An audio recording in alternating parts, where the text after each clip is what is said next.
The village of Insuano had been thirsty for 3 years. Not the kind of thirst a cup of water can fix on a hot afternoon. This was the deeper thirst, the kind that cracks the earth open and makes farmers stare helplessly at empty skies. The streams had shrunk into muddy ribbons. Cassava leaves curled brown at the edges. The cocoa trees stopped bearing properly. Women walked miles with aluminum basins balanced on their heads, searching for water that tasted less like dust. It was in this brittle, sunburnt world that Abena lived. She was 53 years old, a widow with 3 grown children who had all moved to Accra, as children do. She had a small compound house, 2 goats, a wooden weaving frame for making kente strips she sold at the market, and a reputation throughout Insuano for being the woman people visited when everything else had failed. Not because she had money, she had very little, but because she possessed something rarer than wealth, presence. When you spoke to Abena, you felt, for those few moments, like you were the only person God had made that day. The village priestess, old Nana Afria, sent for her on a Tuesday. Abena went barefoot, because there are some truths you approach with nothing between your skin and the earth. Nana Afria lived near the sacred grove at the edge of the village, in a compound that smelled of herbs, smoke, and old wood. She looked at Abena quietly for a long moment and said, "You have 7 days." Abena did not cry. She did not argue. She asked only one question. 7 days to do what? Nana Afria blinked slowly. In all her years of delivering such warnings, no one had ever asked her that before. That night, Abena sat alone in darkness for a long time. Not in despair, in inventory. She was counting her possessions instead of her fears. The next morning, she began giving things away. Not the broken things, not the leftover things, the good things. The brass cooking pot her mother had given her on her wedding day. Her finest kente cloth wrapped carefully in a wooden chest for a funeral she would never attend.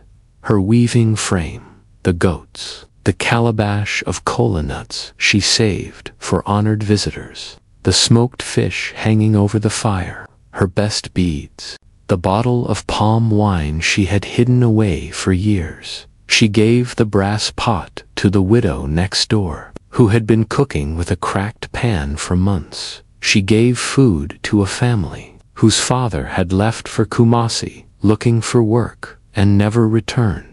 She gave the beads to a serious-eyed 15-year-old girl who studied her schoolbooks beneath fading evening light because Abena saw something bright in her future. Not the broken things, the good things. People whispered that grief had touched her mind. Her neighbor, Akaswa, stood by the fence, watching her carry out the weaving frame. "Abena, what are you doing?" Abena smiled gently. "I am lightening my load." "For where?" "For living." On the second day, she went to see her brother, Kofi. They had not spoken in 11 years. The reason was painfully ordinary. A disagreement over family land after their mother died. A misunderstanding over cocoa, money that slowly hardened into silence. 11 years of passing each other in the village without meeting eyes. Abena walked to his compound at sunrise and called his name from the gate. Kofi stepped outside suspiciously, sleep still clinging to his face. Before he could speak, Abena said, "I was wrong about the land. I was wrong about the money. I was wrong to let it become 11 years. Forgive me, my brother." Kofi stood motionless. Then he began to cry. Not politely, not quietly, the deep, humiliating kind of crying men do when they have carried pain too long. Abena did not rush him when he finished. He opened the gate and invited her inside. They drank water together and talked for 4 straight hours. From Kofi's house, Abena visited 3 more people: a woman she had once insulted at the market, a man whose fishing net she refused to help repair after an argument, an old friend she lost simply because pride is easier than vulnerability.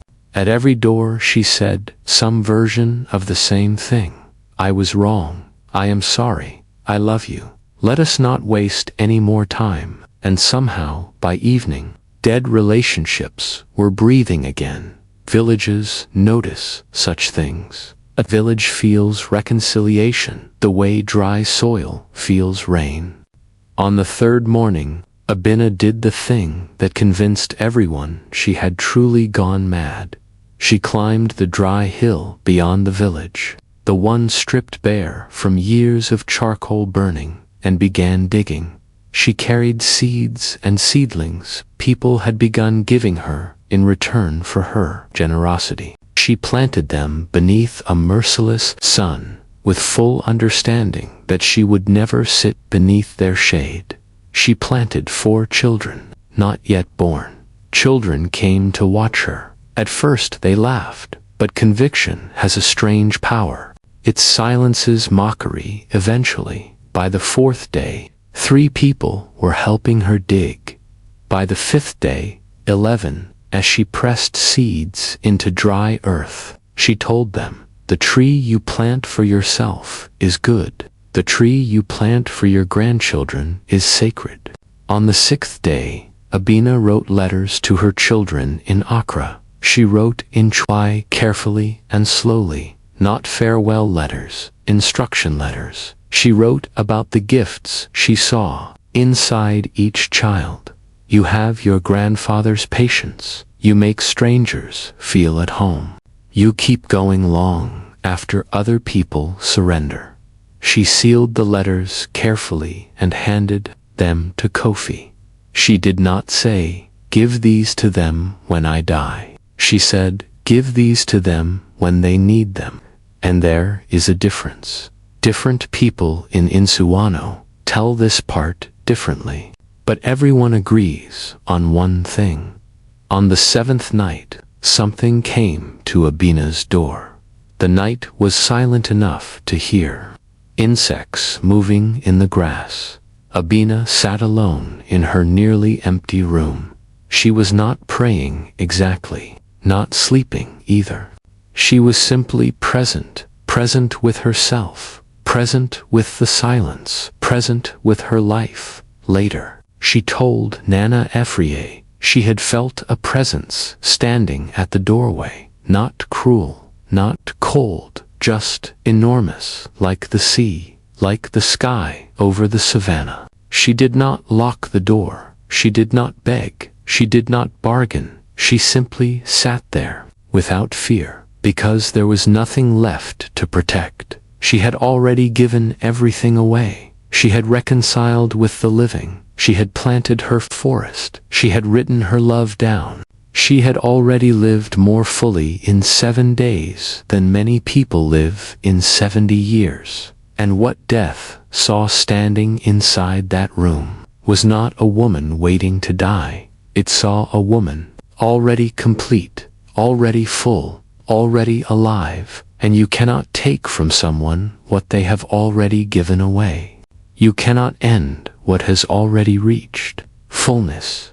The presence withdrew. Abena sat beneath the stars and felt the night soften around her. Then she laughed, then she cried, then she laughed again, and finally, she slept. 40 years later, the forest on the hill is real. 40 years later, the once barren hill outside Insuano is covered in trees tall enough to change the weather itself.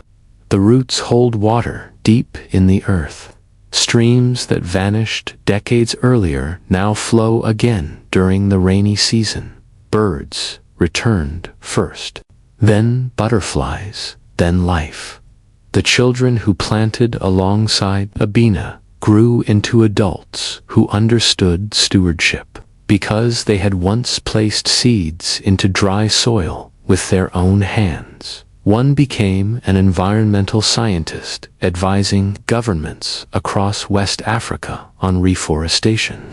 Every year she begins her university lecture with the same sentence. A woman with 7 days to live taught me that the best time to plant a tree is today, and the second best time is also today. Kofi became the village peacemaker. Whenever families quarreled, elders sent for him. He would sit quietly and say, "Tell me everything. I have time." The young girl who received Abena's beads became a teacher. She wore those beads every day in class. Her students grew up believing somebody saw greatness in them before they had earned it. And Abena, she lived not without hardship, not without sickness, but with a strange lightness people could never fully explain, as though everything after those 7 days felt like grace, like extra pages added to a story already complete.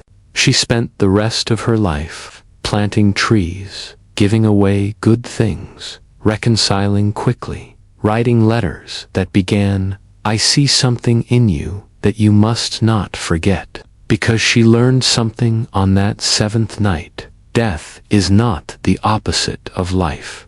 Fear is, withholding is, postponement is, every love left unspoken, every apology buried in pride, every tree never planted. Those are the things that invite death closer. But Abena emptied herself of all such things in 7 days, and in doing so, she became, in the only word large enough for it, invincible.